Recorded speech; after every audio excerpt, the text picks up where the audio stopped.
Joining me live, here we are. How can we make staff meetings more engaging? Obviously, things aren't normal. I'm at a school today working with and coaching middle leaders, and I'm going to be meeting with them all day long, and this is how we're meeting. Is this the new normal? I mean, things were tough last year. How can we make them any better this year? Yeah, you think about meetings, and for a lot of people, meetings are just sort of there's got to be something sharp I can thrust into my skull, right? I mean, like they come to meetings with this thought that it's going to be some kind of hazing ritual at best, right? And it just doesn't have to be that way. So, whether we're meeting via Zoom, whether we're meeting in person and masked up, whether things were normal or whatever, the real question is, are people leaving inspired, right? And I think that's actually not the mountain to climb that a lot of people think it is. So now, interestingly, you use the word inspired, and teachers especially require, it just seems like that sort of intimacy of being with their students and close to each other seems so important. But now we're socially distanced, and a lot of how our behaviors are governed are influenced by this new reality. So how can we really inspire people during a time when we're so distant? So what has always inspired us are stories, right? So if you are a teacher, then you're on board with the idea that there are kids who begin to see new possibilities for themselves as a result of a really cool, memorable learning experience.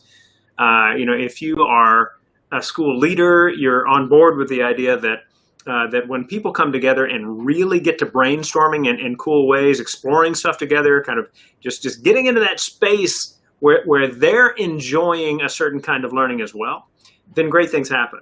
But what happens is people kind of get in their head, at least with meetings, right? They're kind of in that space of, like somebody's going to read a bunch of announcements. Well, that's a bad idea, right? But it happens again and again and again at school after school after school. So one of I kind of take people through a process. There's this session that I do called Much Better Staff and Team Meetings, and people come out of the woodwork because they need that, right? And so they're kind of in that space of like, anything you can tell me.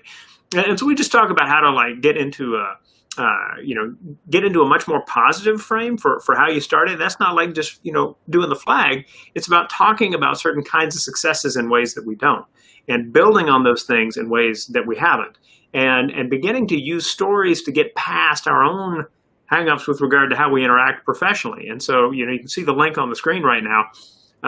Or it was there a minute ago. Going back to it. Yeah.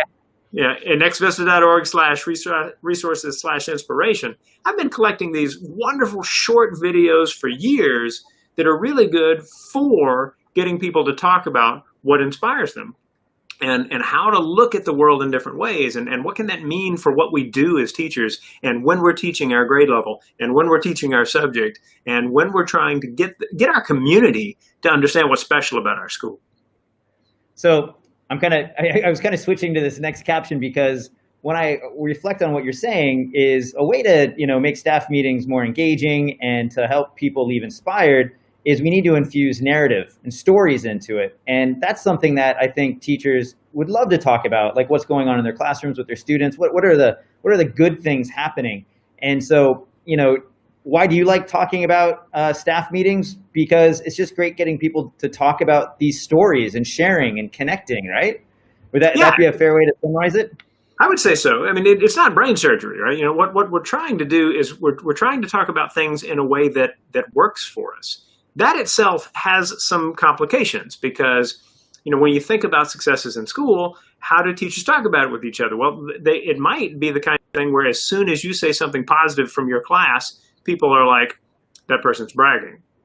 Well, that's a fairly unproductive way of looking at trying to pull some new idea in to get to the kid that you haven't reached yet, because let's assume that you're not reaching every last kid in your class, right? The chances are pretty good that there's room for improvement in what you do, right? Like if you're like, nope, not me, then you've got other issues, right? But on the other hand, if what happens is, you've created a set of conditions in which people look at what's happening to say, this kid did this and this was new for this reason. And then people are comfortable coming back with what happened to get you there, right? And that becomes the frame for how they talk about things. Man, that's a much better meeting and a much better personal and professional experience. And so a lot of what I do with teachers is try to get them to understand that little things make you better. And so if what you're trying to do is you're trying to, like, I just want to have this amazing time every day at school. Well, I mean, there's no like simple way to do that, but if you can add this and then this and try this technique and learn from that and develop this kind of conversational pattern with your colleagues and your students, things just get better and better and better. And pretty soon you're like, wow, I'm a much different teacher than I was a few months ago. It's interesting. There was a study done out of Stanford where it indicated that 2/3 of feedback in schools was actually critical. It wasn't positive. So 2/3 of the feedback teachers were getting and sharing with each other actually wasn't positive or productive in that sense of, kind of building spirit and inspiring. So, you mentioned this sort of gateway of being able to share practice, where a lot of teachers might feel like, it's bragging or whatnot.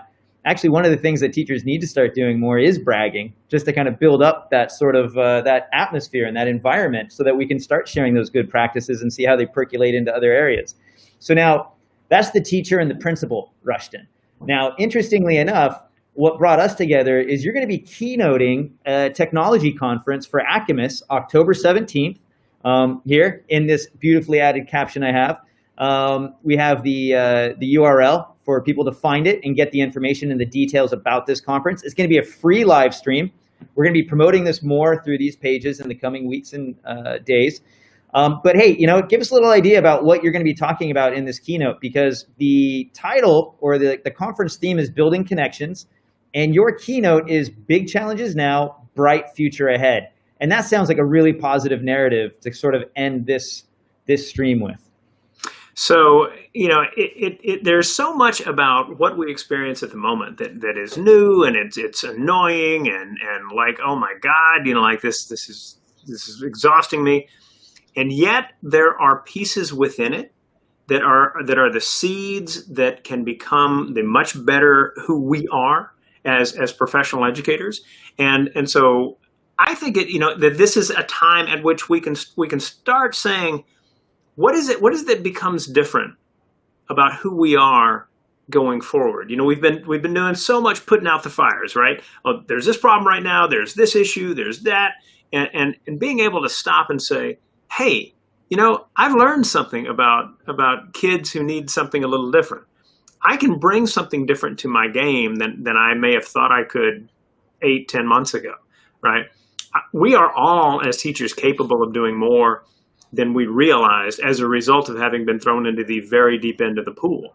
But that means that if we embrace what we've learned, we might be able to reach kids that we've never reached before. And that, to me, is a pretty exciting thought.